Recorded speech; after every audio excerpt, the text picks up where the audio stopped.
नमस्कार शेतकरी मित्रांनो, फार्म फॅक्ट मराठी यूट्यूब चॅनलवर आपले सहर्ष स्वागत आहे। आज आपण मक्का पिकासाठी अत्यंत आवश्यक असणाऱ्या झिंक या सूक्ष्म अन्नद्रव्याबद्दल बोलणार आहोत। महाराष्ट्रातील अनेक जमिनींमध्ये झिंकची कमतरता आहे, ज्यामुळे मक्काच्या उत्पादनात मोठी घट होते। झिंक या अन्नद्रव्याचे योग्य व्यवस्थापन जर केले तर उत्पादनात 20 ते 30% वाढ होऊ शकते। झिंक हे पिकाच्या वाढीसाठी, विशेषतः नवीन पानांच्या निर्मितीसाठी आवश्यक असते।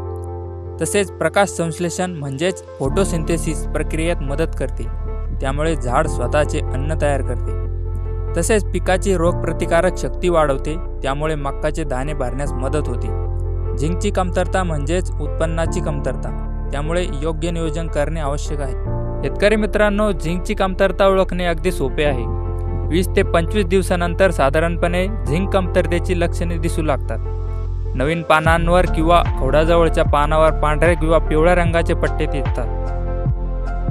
पानांच्या मुख्य शिरा हिरव्या राहतात, पण शिरामधील भाग पिवळा होतो, याला आपण इंटरव्हेनल क्लोरोसिस असे म्हणतो। त्यामुळे मक्का पिकाची वाढ मंदावते आणि उत्पादनात घट होते। जास्त पाऊस किंवा अति थंड वातावरण असल्यास झिंकची कमतरता अधिक आढळून येते।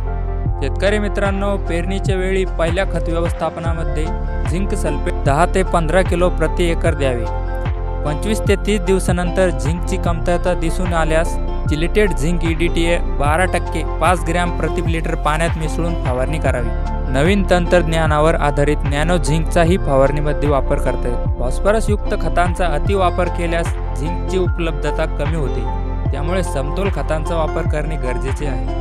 शेतकरी मित्रांनो, योग्य वेळी झिंकचा वापर केल्यास मक्का पिकाची योग्य वाढ होते, तसेच जास्त उत्पादन आणि उत्तम गुणवत्ता मिळते।